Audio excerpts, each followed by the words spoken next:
Capítulo 19. Heimdall, o Observador. A metros sob a terra, o grupo de resgate disparou pelos túneis, sabendo que o deus Heimdall estava em perigo e que só eles poderiam salvá-lo. Usando sua cota de malha e carregando Six, Daniel era o mais veloz da comitiva. Seguiam-no primeiro Kyra e depois Dain, que, embora atrasado, era o único que conhecia o percurso. Esperem! O anão fez uma pausa e os chamou, indicando uma curva que dobrava à direita. É por aqui!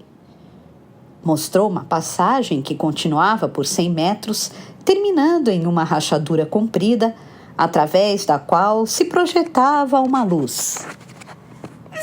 Venham! Quase chegando à fenda, Dain desacelerou e pediu que os anjos fizessem o mesmo. Examinou o chão e o teto, as paredes e as marcas. Já reparei também. Foi por aqui que os ogros entraram. Sim! No final deste corredor, havia uma porta secreta e os gigantes a profanaram. Eles a invadiram! Calma! Vingança é um prato que se come frio. Então a masmorra fica além daquela abertura? Kyra apontou adiante. Se for o caso, querem que eu vá na frente? O Idalir é silencioso. Não! É tarde! O dia nasceu! O ataque deve começar em instantes. Não podemos perder mais tempo. Vamos juntos. Dain anelou. Cedendo à estratégia, os três andaram até a brecha, sempre unidos, caminhando em fila indiana. Espiaram através dela e viram uma galeria de pedra, larga e altíssima, quente e abafada, iluminada por uma série de piras de bronze que se espalhavam nas laterais. Em um extremo do calabouço havia um arco que conduzia a uma escada e esta apenas subia. No outro, observava-se uma única cela, fechada por uma porta de madeira e reforçada por placas de aço. Guardando esse setor da prisão, os celestes avistaram 2 ogros que os notaram e partiram para a briga. Daniel sacou a Notung, Dain se adiantou com a Tirfin, mas antes que se produzisse o embate, Kyra os alvejou com setas na testa. Está pegando jeito! Obrigada! Com o tornozelo, ela cutucou os monstrengos para ter certeza de que os tinha matado. Onde está?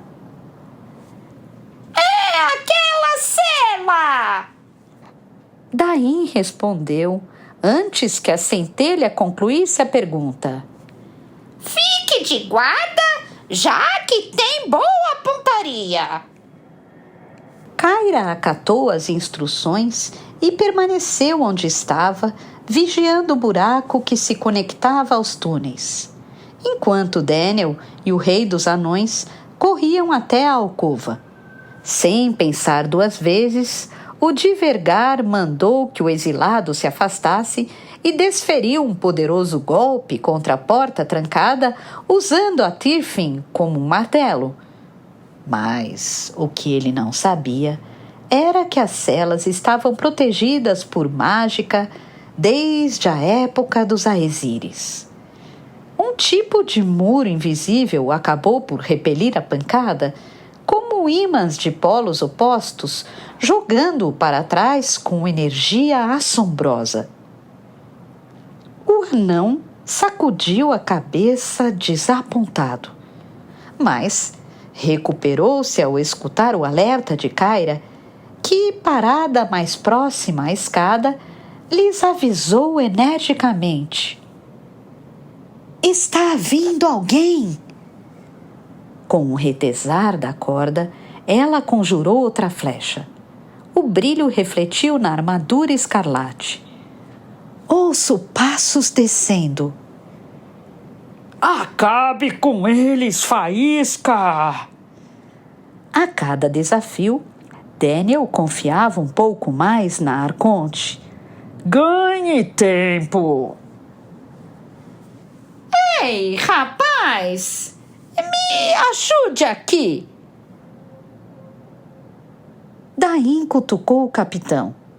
Descansou o escudo e o machado no piso, tentou alcançar a janelinha da porta, mas não era alto o suficiente. Me dê um calço, meu jovem! Jovem! Daniel achou engraçado, mas obedeceu embainhando a Notung e dando apoio aos pés do Devergar. Quem dera! Assim, os dois estudaram o cubículo e, no ângulo mais obscuro, encontraram uma figura idosa, a barba grisalha, o corpo frágil e corcunda, vestido com trapos cinzentos.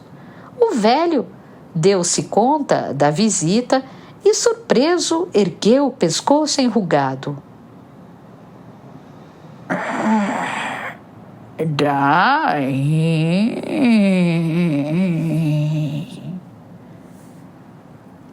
Rouquejou o prisioneiro, a face emergindo do escuro.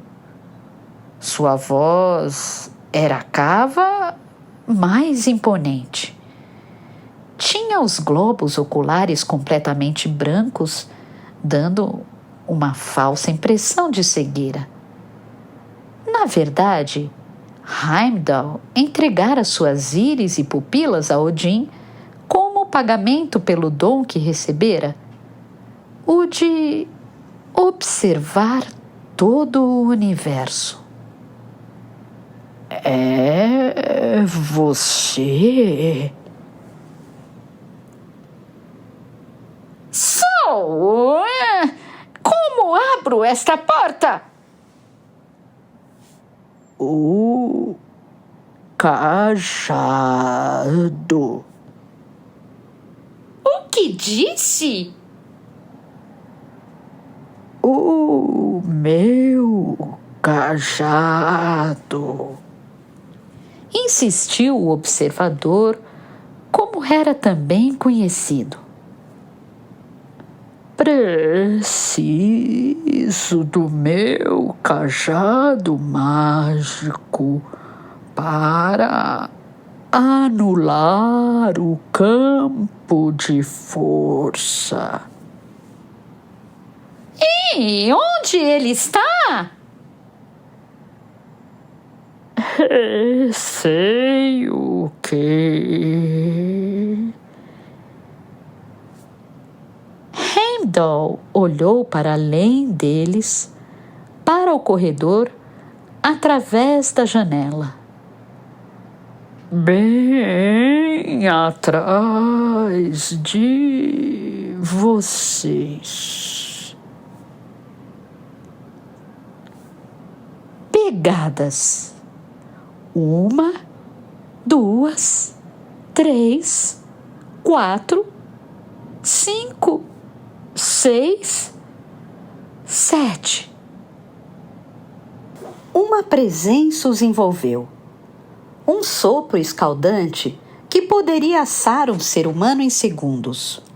O bafo desceu em ondas térmicas, agitando as piras, fomentando as labaredas, mas, para a sorte dos invasores, Os anões estavam acostumados com temperaturas extremas. Daniel tinha sua resistência de querubim e Kyra era, obviamente, imune ao calor. Os passos aceleraram e a centelha se preparou para alvejar mais uma trupe de guardas. Em vez disso, o que eles discerniram foi uma criatura maior e, com certeza, muito mais perigosa. Quem chegava, causando abalos sísmicos, era Surt, o carcereiro filho de Ymir. Diferentemente de Thrymr, que dominava a província do gelo, Surt era o líder dos gigantes do fogo e nada devia ao irmão. Contava-se que os dois tinham personalidade igualmente ferozes, mas Thrymr estava destinado a reinar, pois usava a cabeça, enquanto Surt era impulsivo, não debatia nem perdoava. O Jotnar estava ciente da invasão, conforme Icol lhe avisara na câmara acima. Pisou no último degrau e encarou o rei dos Nibelungos, que o aguardava para dar início ao duelo. Surtr tinha 3 metros de altura, os cabelos e a barba longos, ruivos e trançados, a pele negra feito carvão. Trazia nos punhos uma espada imensa, preta e vermelha, cuja folha crepitava em riscos de fogo, gotejando magma e soltando fumaça. Finalmente, preso a seu cinto por uma argola metálica, oscilava um tosco bastão de madeira com pedrinhas cristalinas amarradas na ponta. Lá está ele, o cajado de Heimdall. Vista de cima, a fortaleza solitária era percebida como um grande triângulo, tendo a base virada para a campina e o bico apontando para o abismo, ou seja, afunilando-se até o rochedo, cujo precipício descia as trevas do Ginnungagap. O pátio dos fundos se alongava em uma ponte aberta ao espaço que fazia lembrar um trampolim cintilante. Quando o rio Gjol ainda fluía, seus respingos, combinados à luz do sol, formavam um arco-íris, e esse fenômeno criava o vórtice que os nórdicos chamavam de Bifrost. Conhecendo o ângulo em que os raios batiam e sabendo que cada uma das estrelas do Ginnungagap era na realidade um planeta, Heimdall usava os prismas de seu cajado para fazer a conexão, acionando passagens não só a Haled, mas também a outros quadrantes, outros astros e dimensões. Para quem se aproximava a partir da estepe, Yovalor despontava como uma torre aguda, outrora cinzenta, agora branca, revestida de alvenaria dos anões e reforçada por grossas camadas de gelo acumuladas graças à contínua presença de Thrymr. O forte não tinha muros, guaritas ou ameias, apenas um edifício central contornado em suas 3 faces por frontões retos e janelas arqueadas. O portão era duplo, supostamente inviolável, feito com a sagrada madeira de Yggdrasil e se prolongava em uma rampa, seguindo até a planície nevada.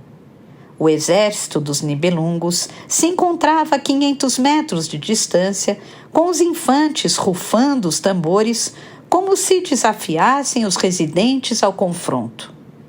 O nevoeiro, antes denso, minguara consideravelmente a chegada de Sif, que nascera entre os Vanires, os deuses agrícolas, entidades ligadas ao sol e à terra. Contudo, o clima era ainda severo, os ventos gélidos, e a própria rainha só o suportava graças à armadura de prata, que era mágica e aquecia seu corpo. Urakin estava à sua direita, segurando as rédeas de Sleipnir. O momento que precede um combate, especialmente uma batalha campal, tem por objetivo submergir os militares em uma espécie de transe. E o punho de Deus provara essa sensação dezenas de vezes. No céu, na terra e agora em Asgard. Era como olhar para dentro de uma tempestade ou contemplar a aproximação de um tornado, sabendo que em instantes ele o arrastará e tentará matá-lo vorazmente.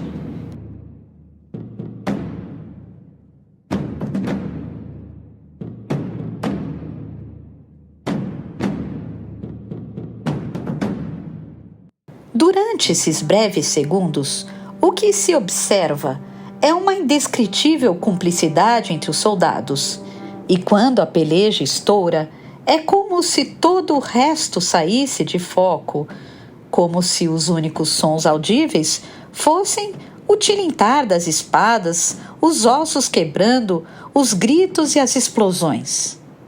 É nessas horas que um guerreiro percebe que seu único elo com o mundo são os comparsas, os companheiros que lutam ao seu lado, e entende que não há nada mais importante que isso, que o universo é um delírio, um sonho, uma paisagem encardida, se não houver os amigos.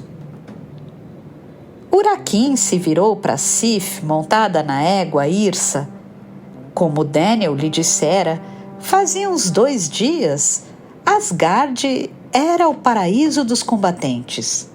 Lá, por algum motivo, talvez pela própria natureza do reino, as emoções associadas ao combate se multiplicavam, cresciam e se ampliavam, o que era saboroso aos querubins, concebidos com o propósito da guerra.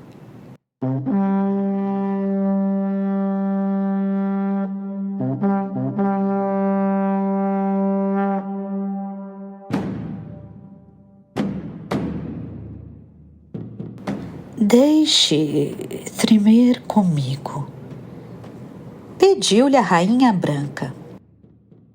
Somente a Gungnir tem a capacidade de penetrar-lhe a couraça. Está certa disso, senhora? Urakin não gostou da sugestão. Mesmo depois do episódio com Grimhild, ele continuava apaixonado por Sif e não suportava a ideia de perdê-la. Pensei que o Mjolnir também pudesse fazê-lo. Talvez possa, mas não é a arma mais indicada. Foi com a Gungnir que Odin matou Ymir, o pai de Thrymr. Portanto, ela é a matadora de gigantes, assim como a Notung foi feita para exterminar dragões. E, ademais, é minha obrigação desbancar o chefe dos Jotnar. E completou descendo o visor do elmo. Seu dever é entrar na fortaleza e nos trazer Heimdall são e salvo. O Suave vai conduzi-lo. Como queira. O guerreiro dobrou-se à ordem, embora não concordasse com ela. Esperou em silêncio até que os portões rangeram. Os tambores pararam. Era o último minuto de calmaria, de completa tranquilidade. de êxtase até. E assim se escutaram rosnados e uivos.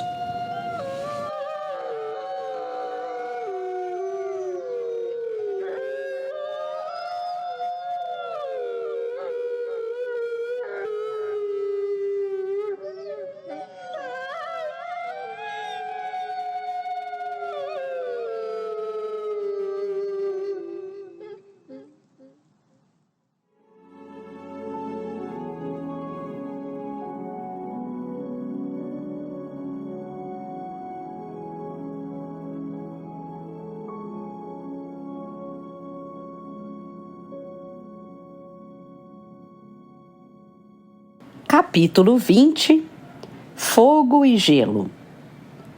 No nível dos calabouços, Daniel sacou a Notung. O Six identificou o perigo e espichou a forma do montante, a espada de 2 mãos. Daí focalizou o gigante Surtr, seu grande rival, o antagonista, sua nêmese, e mergulhou em um estado de fúria, o chamado Berserk. Tremendo e espumando, a face roxa, os olhos saltados. O Jotnar sorriu ao reconhecê-lo. Matara o pai e agora assassinaria o filho. Grato pela oportunidade que lhe caía nas mãos, saiu marchando pelo corredor, mas Kyra estava em seu caminho e fez uso do arco. Buscando pontos fracos, a centelha acertou 2 setas no olho do monstro, só que dessa vez o inimigo era outro. Surtr, por séculos vivera no interior dos vulcões, e as flechas abrasadas não lhe causavam agonia. Pelo contrário, cada tiro atuava como uma injeção de adrenalina, uma descarga que o revigorava, tornando-o mais forte e mais agressivo. Embora a Arconte não representasse ameaça, Surtr não estava disposto a poupá-la. Ele não pouparia ninguém. Balançou sua enorme espada e atacou. Sendo menor e mais ágil, Kyra conseguiu dar uma cambalhota por baixo de suas pernas e escapar do primeiro assalto, que, por centímetros, não a estraçalhou. O fogo não era problema, mas a arma tinha um núcleo sólido que poderia esmagá-la, que poderia destruir sua couraça e fazê-la em pedaços. O monstro avançou através da masmorra, pisoteando os ogros mortos, chutando as piras, gritando e babando. Daí se engajou no duelo, e quando os 2 chegaram bem próximo, o soberano dos Nibelungos galgou um bloco de rocha, resquício de uma parede tombada, e lá de cima saltou ainda mais alto, golpeando o nariz do gigante com o gume da Tirfin. O movimento, treinado inúmeras vezes ao longo dos anos, foi executado com precisão matemática, provocando um choque, uma explosão de faíscas douradas. Muito ferido, Surtr perdeu o equilíbrio, trincou os dentes e caiu. Simplesmente caiu. De costas. Tentou se recompor, mas os poderes da Asha começaram a agir, transformando primeiro a cabeça e depois todo o seu corpo em pedra maciça em um espaço de 3 ou 4 segundos. Quietude, poeira, fuligem. Por alguns instantes, O estalar das piras era só o que se ouvia, até que os heróis se entreolharam. Ereto sobre a estátua que antes fora Surtr, o chefe dos anões suspirou. Que decepção! Ele parecia mais frustrado que contente. É essa a história que contarei aos meus netos? Que desbanquei o indestrutível Surtr com um só balançar da minha acha? Onde está a emoção? Como fica o heroísmo? O cajado! Lembrou Daniel, falando alto para que o Divergaro notasse. Kyra estava em uma ponta da galeria, perto da escada, e o exilado no canto oposto. O bastão de Heimdall seguia preso ao cinto da fera, e era o único item que não se convertera em calcário. Rápido! O cajado! Mas para que apressa? Daí deslocou-se ao topo da pilha, como quem conquista uma montanha. Este é o meu momento de glória! Deixe-me gozá-lo! É cedo para comemorar? Kyra pressentiu que o fogo não se extinguiria, pelo menos não completamente. Jogue-nos o cajado! O homenzinho não prestou atenção. Os estrangeiros estavam com inveja, segundo ele pensava, ressentidos por ter sido ele a matar o gigante, ele, o senhor dos Nibelungos, o portador do anel glorificado. Ora para o inferno com aqueles celestes! Já tinha destruído o dragão, superado Grimhildr e recapturado Mijone. Será que se não contentavam com isso? Será que eles e os Aesires precisavam ter todas as vitórias? Essa era a demanda dele, refletiu. A minha tarefa de Dain, filho de Andvari, e não de um pequeno grupo de forasteiros originários do nada. No entanto, às vezes o triunfo é enganoso. Enquanto celebrava, o rei dos anões experimentou uma ardência nos pés e imediatamente escorregou para o solo. Olhou curioso para o defunto petrificado e reparou com espanto que suas pálpebras se reabriam e das órbitas saltavam fagulhas. Depois, o peito ganhou um novo vigor, a pele reassumiu a tonalidade carvão, a espada reacendeu em veios incandescentes. Como o capitão dos Aesires, Daniel não se moveu, preocupado em defender a Sela e, mais precisamente, o deus Heimdall. Kyra puxou o cabo do sabre, o mesmo que o exilado lhe dera, e se concentrou para materializar a lâmina. Mas não era tão simples assim, e num primeiro momento, o fio não desabrochou. Droga! Calor! Tente de novo!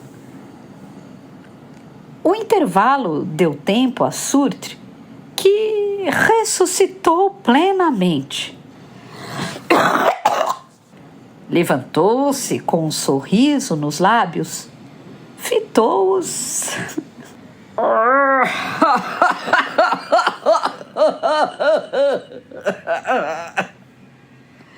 O que há, pequenino?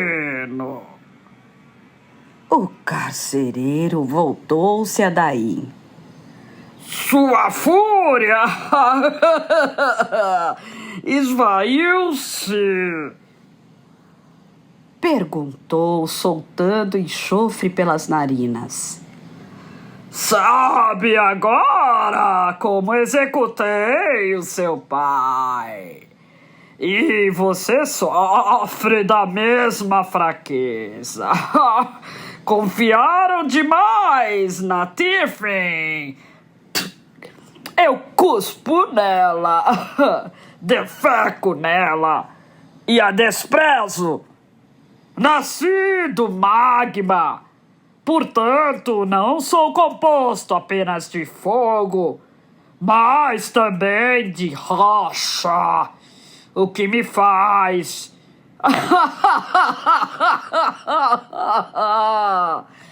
imune à petrificação.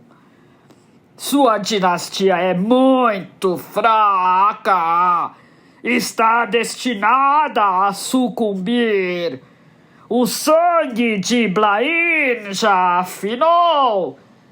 Será com esta espada Abaji que o matarei, como outrora matei Andvari. Estupefato, horrorizado, Daim não sabia o que dizer, não sabia o que fazer, não sabia como agir.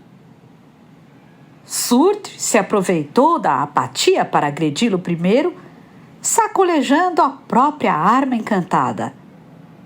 Abaji, como os anjos agora sabiam, despencou na vertical, procurando fatiar o Nibelungo.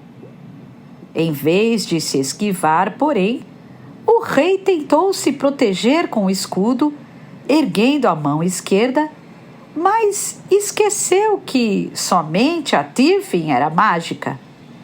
Desse modo, a espada rasgou o disco metálico, decepando o antebraço do pequeno estadista e o cauterizando com sua chapa escaldante.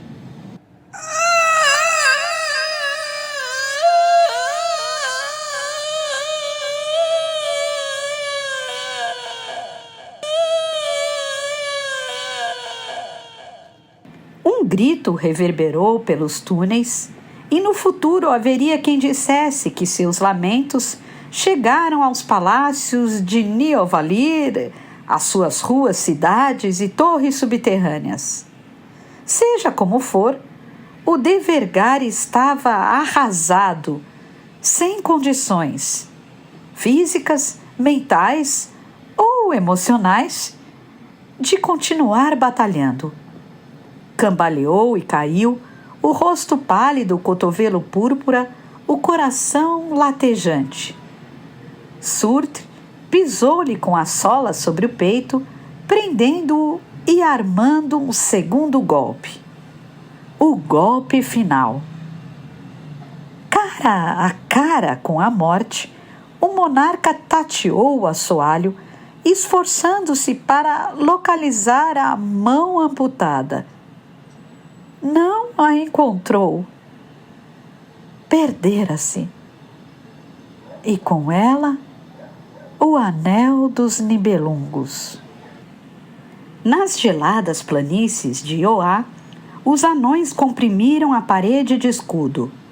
O exército era constituído por 3 legiões, cada uma das quais agia como um bloco autônomo, um retângulo, composto por 10 colunas de 400 soldados, todos armados com lanças compridas e machadinhas e segurando grandes escudos oblongos, feitos de madeira e reforçados com pregos de aço. Sobre eles fora pintado um círculo que representava o anel dos Nibelungos, o símbolo da casa real e da linhagem de Andvari, o primeiro rei a usar o tesouro.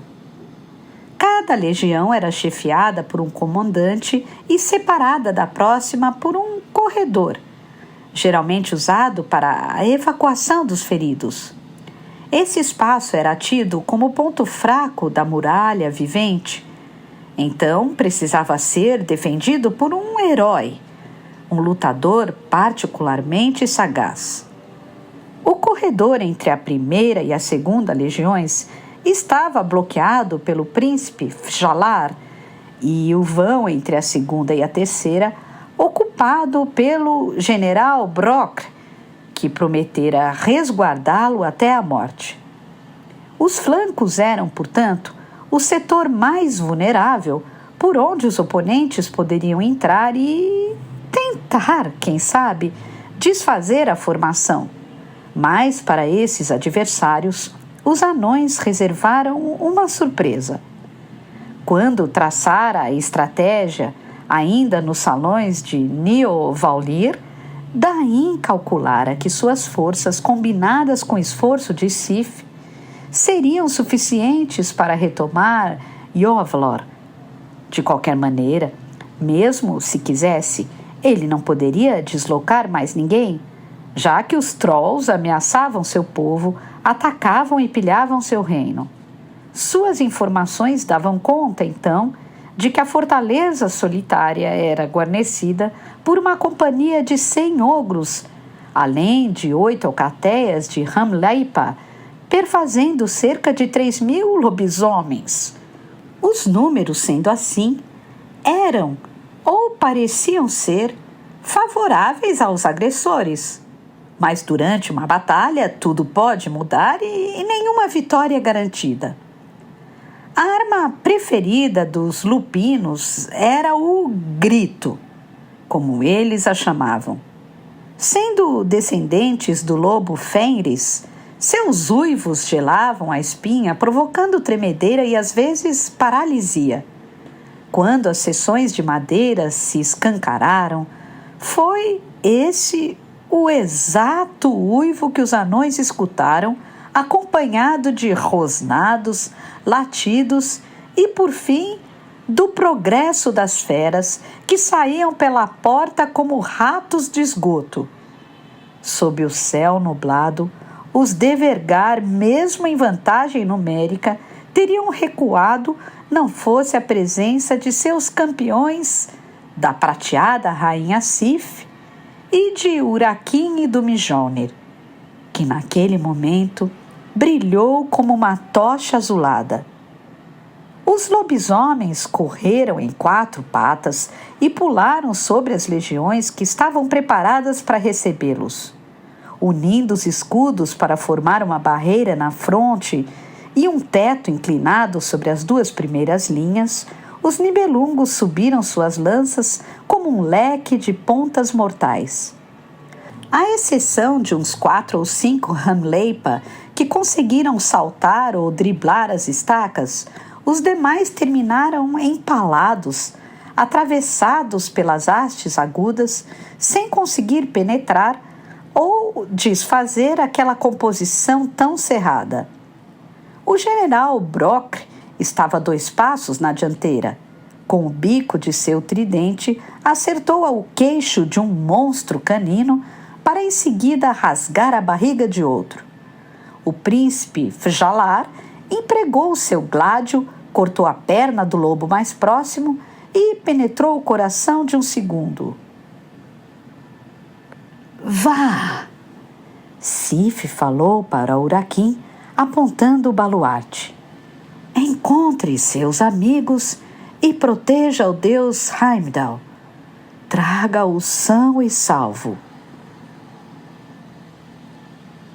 Mas...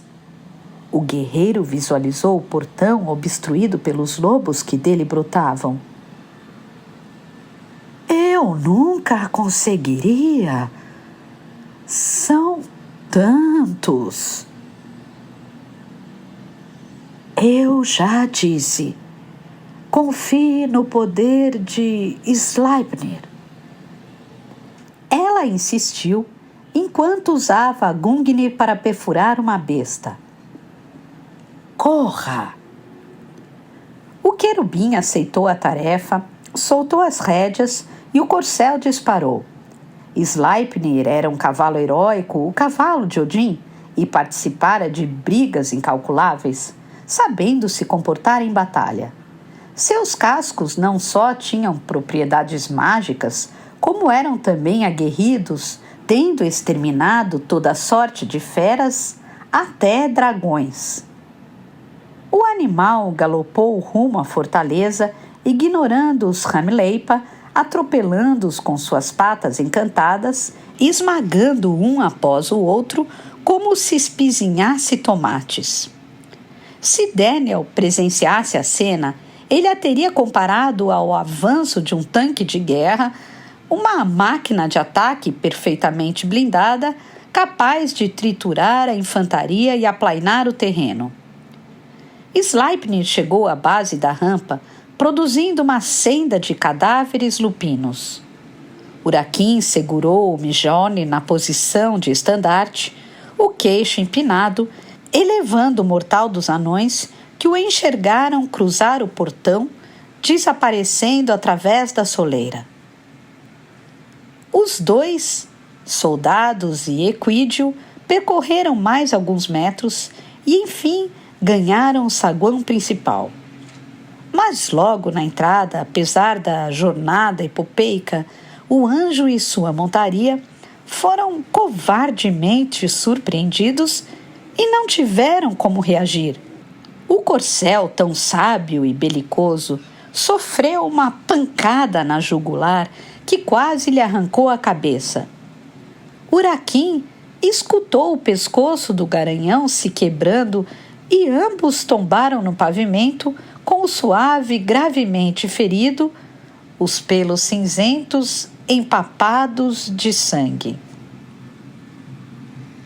Sleipnir sacudiu as 8 patas, tentando retornar ao combate, porém o golpe o cortara a fundo, talhando a garganta de um lado a outro, sem chances de recuperação.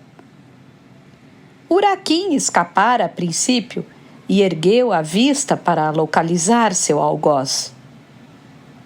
Diante dele apresentava-se o mais cruel dos inimigos, Thrymr, o carrasco de Thor e ex-marido de Sif, atual proprietário de Yovlor e soberano de todos os Jotnar. Farsante!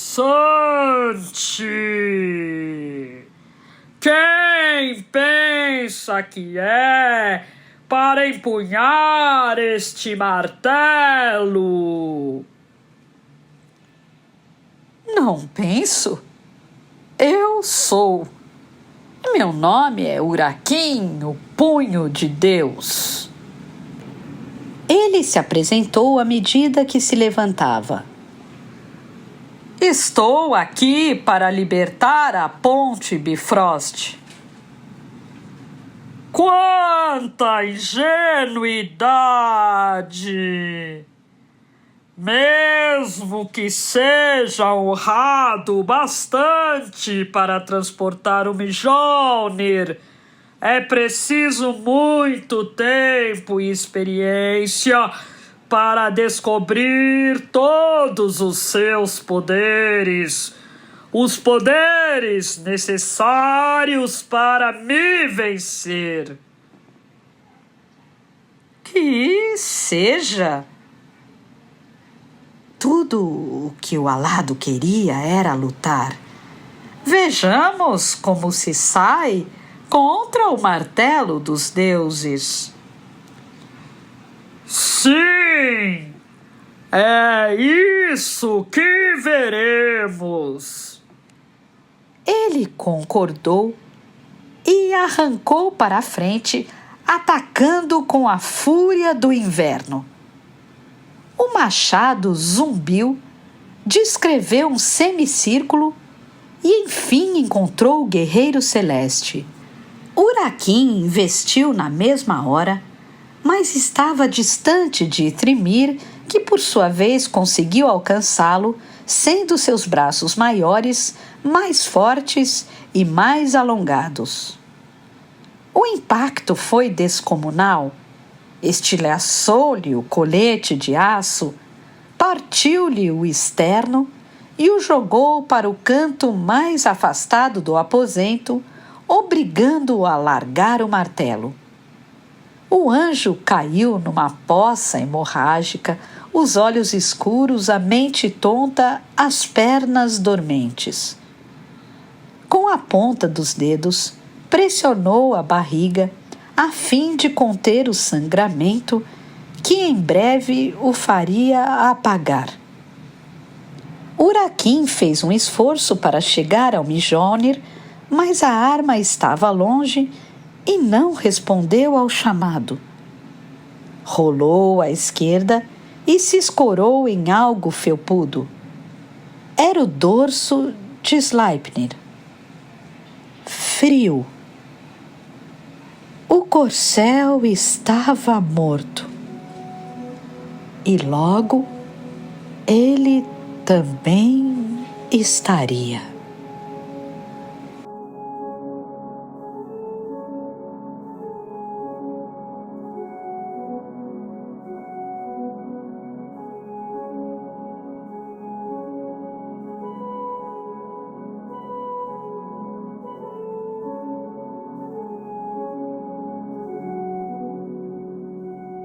Capítulo 21 A Bandeira do Corvo. 30 metros abaixo do local onde Sleipnir fora morto, Dain caíra prostrado. Perdera o anel, o escudo, a machadinha e, além disso, Surtr o abatera psicologicamente ao dizer que o sangue de seus antepassados minguara. O rei dos anões não reagiu, não se levantou. Ficou parado, aguardando a execução. Fracassara na tarefa mais importante. Desonrara o patrono da espécie, a memória dos parentes e todos os reis antes dele e agora pagaria por isso. Pela segunda vez, o gigante balançou o cabo da bage, sua espada de magma e rocha. O fio era endereçado à testa do soberano e desceu gotejando, expelindo fumaça. O ruído seguinte, contudo, não foi o de um baque suave de pedra contra carne, mas a de um choque metálico, como se algo interferisse na luta, preservando Devergar e sua coroa. Ei! Alto lá! Exclamou Daniel, aparando o ataque com a Notung enviesada. Por que não bate em alguém do seu tamanho? Do meu tamanho! Os Jotnar eram incapazes de entender uma piada.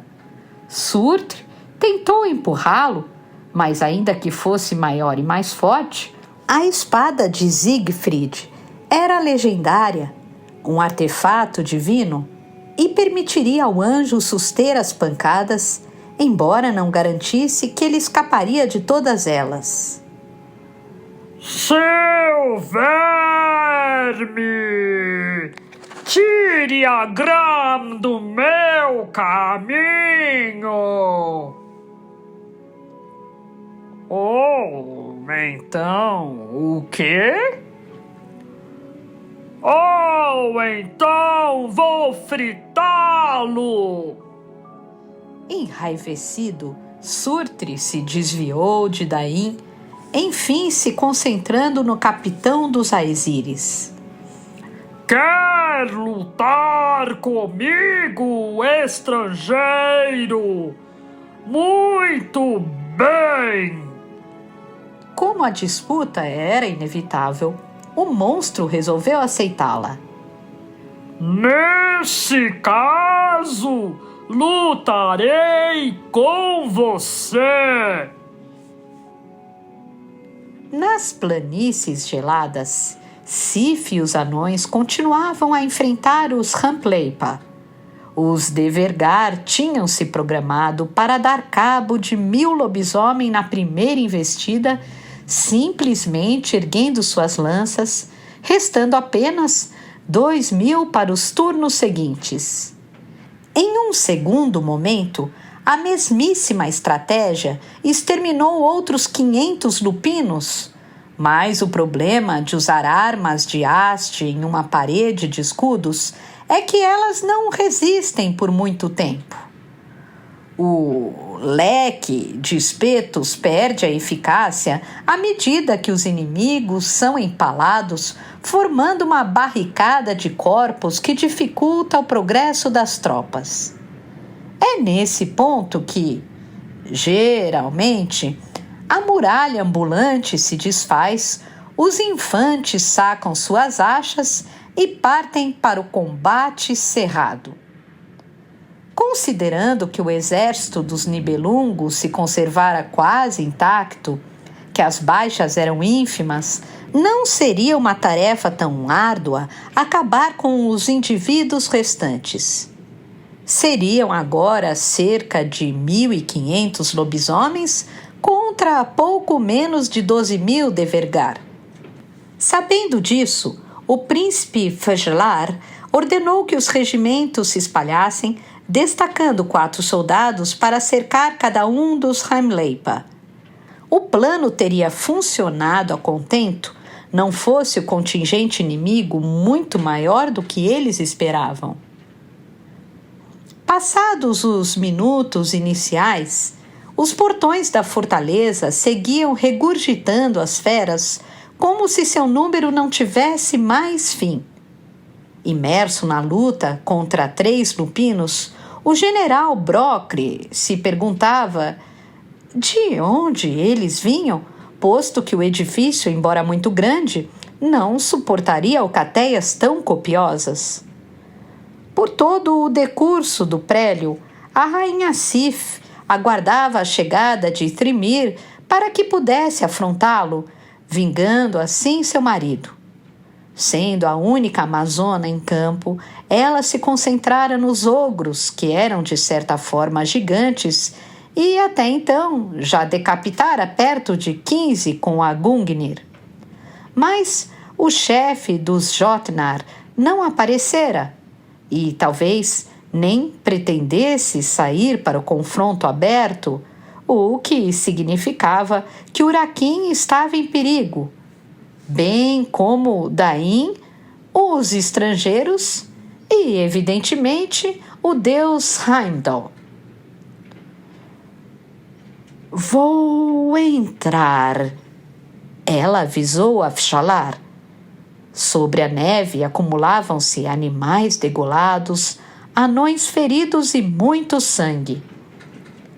Cavalgarei até Ióvalor. Não pode, senhora.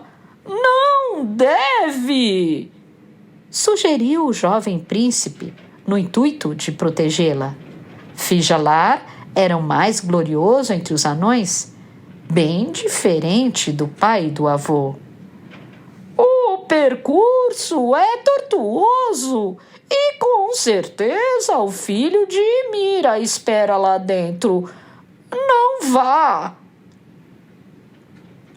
Se sobrevivermos a esta peleja, eu me lembrarei de suas palavras, elogiou a monarca, pois estou convencida de que o espírito de Blaima ainda pulsa em seu coração. Por razões semelhantes, não posso satisfazê-lo, Alteza, mas digo que conto com a sua companhia, que quero tê-lo ao meu lado quando chegar em Ragnarok. E assim, a rainha partiu como um ariete, picotando ogros e lobisomens, a égua saltando sobre os defuntos, como se ninguém pudesse detê-las.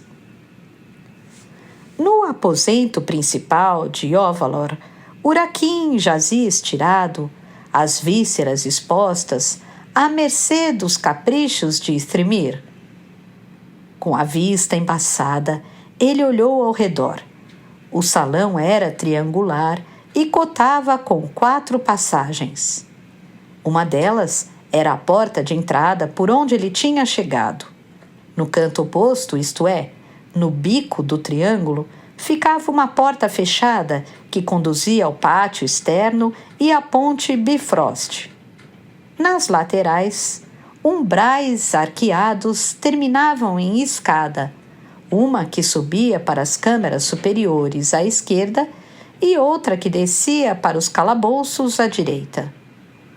Essa última era de onde os Hamleipas saíam brotando aos montes, passando por eles e se jogando na rampa, e de lá para o campo de batalha. O sangue de Urakin se misturara aos fluidos de Sleipnir, e, de repente, o piso da fortaleza estava ensopado. Thrymr esperou que ele se arrastasse até o Mjolnir, talvez pelo simples prazer de vê-lo rastejar, ou talvez pelo desejo de assassiná-lo com o martelo na mão. Seja como for, o querubim a certa hora alcançou o pomo sagrado, ainda que não tivesse mais forças para erguê-lo. Foi então que o soberano dos gigantes preparou seu machado, agitou-o, mas, no último segundo, interrompeu o golpe e fez um desvio em defesa da própria vida. Uma lança, a famosa Gungnir, foi propelida em sua direção. O Jotnar se esquivou, torceu o pulso e, com a empunhadura da arma, bloqueou o tiro de Sif, que cavalgava rumo à torre pelo mesmo caminho através do qual Urakin a adentrara. Perdida a oportunidade, a Gungnir ricocheteou no teto, caindo no pavimento central sem ferir ogros, gigantes ou feras. Ao que vejo, não se esqueceu de mim, majestade. Thrymr contemplou a ex-esposa com malévola satisfação. Sinto-me lisonjeado.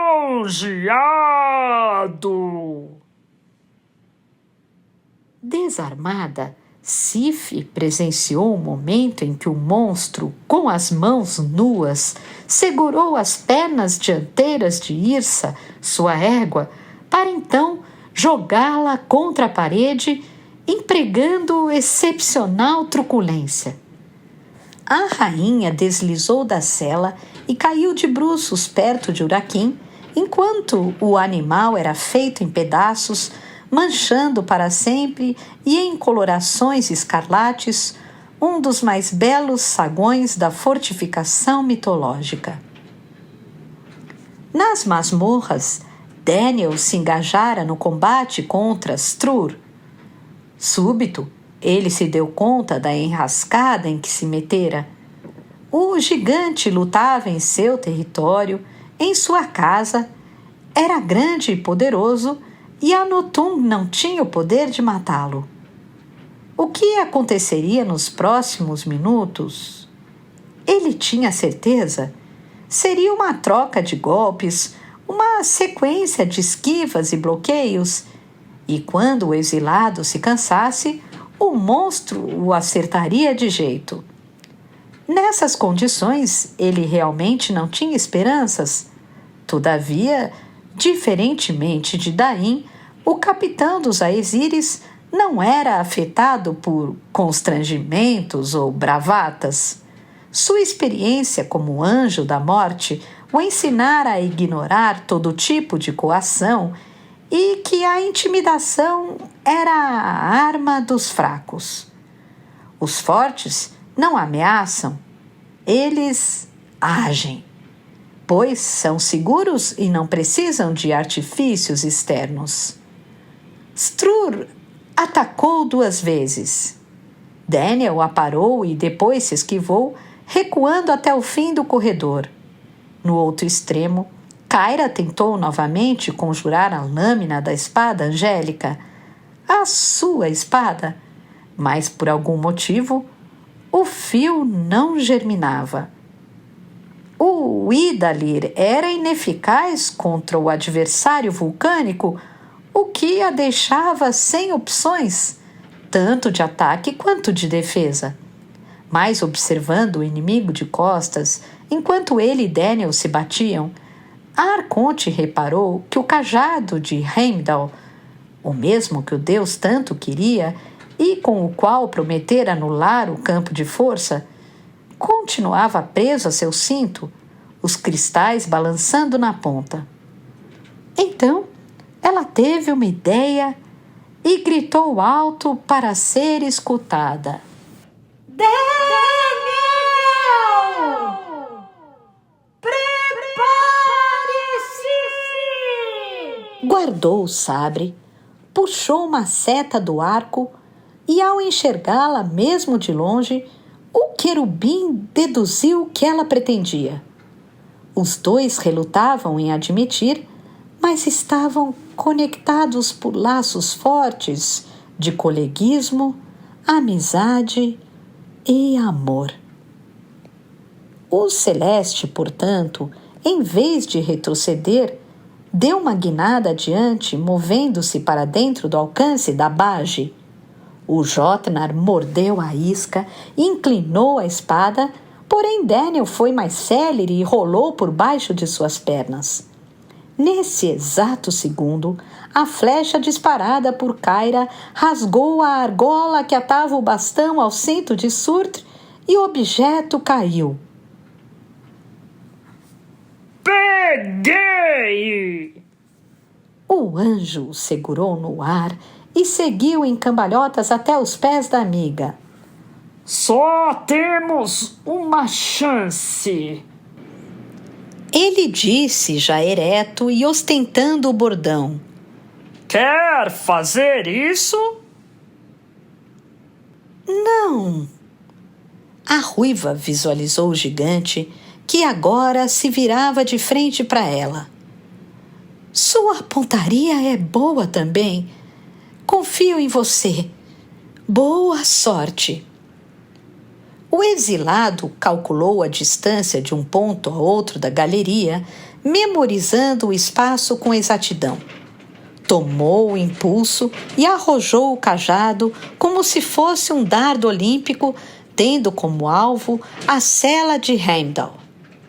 O artefato passou feito um míssel rente aos joelhos de Surtr, descendo com um silvo agudo, transpondo a janelinha e penetrando o cubículo. O monstro se deteve e apalpou a cintura procurando a relíquia sagrada, até perceber que ela havia sumido. Tornou a se voltar para o cárcere, determinado, de uma vez por todas, a cumprir a ordem do irmão, pronto para exterminar o último dos deuses. Mas foi então que as paredes congelaram e a porta da cadeia começou a rachar. Nas pradarias de Ioá, a batalha entre anões, ogros, lobisomens assumira proporções gigantescas. O caos se estendia agora por toda a campina até os limites do Bosque Real. Os Devergar combatiam individualmente ou em dupla, tentando conter os Hamleipa, estraçalhando os ogros, mas sendo mortos também. Em um terreno mais próximo à fortaleza, às margens do congelado rio Gjol, o general Brokr inspirava os soldados lutando como um touro, ignorando o frio e o perigo da morte. Com o tridente cheio de sangue, ele dizimara pelo menos 100 lupinos, sendo ferido nos braços e na cabeça, tendo a ombreira arrancada. Perdera o elmo em razão de uma mordida, mas mesmo cansado, não deixara seu posto, atuando como um obstáculo de carne, osso e aço contra os monstros que desciam a ribanceira. Entre uma e outra estocada, Fjalar estudou a situação e decidiu que era o momento de fazer uso de sua estratégia secreta. Seu pai lhe instruíra a evitá-la, afinal, conforme se pensava até pouco tempo atrás, as 3 legiões seriam suficientes. E, além de tudo, essa vitória deveria pertencer aos anões. Mas, diante do cenário atual, o príncipe não teve escolha e soprou seu berrante, o mesmo que tocara ao chegar a Valhalla. Previamente treinados, os infantes se reagruparam, agora em 3 blocos de 2 linhas, estando os demais guerreiros na retaguarda, batalhando contra as feras remanescentes. Essa nova muralha vivente tinha a mesma fraqueza da anterior, ou seja, era aberta e vulnerável nos flancos. Foi por esse espaço que os Hamleipa penetraram com o claro objetivo de contornar a barreira de escudos e se juntar aos demais lupinos, tensionando engolir os nibelungos por trás. Mas, ao segundo soar da corneta, a planície tremeu e da floresta eclodiram 2 regimentos montados. O primeiro era liderado por Hildr, a loura capitã das Valquírias, e o segundo por Brunhilde, sua irmã de mechas negras. Cada unidade era composta por 3.000 amazonas que se dividiram ao pisar na estepe, galopando ao sul e ao norte, diretamente às extremidades por onde os lobisomens avançavam. O choque que se produziu foi impressionante, com as guerreiras varrendo as crias de Fenris, alvejando-as com suas lanças de cavalaria. Os lobos que não morriam em consequência dos golpes eram atropelados pelos corcéis, terminando pisoteados, amassados e enterrados sob metros de neve.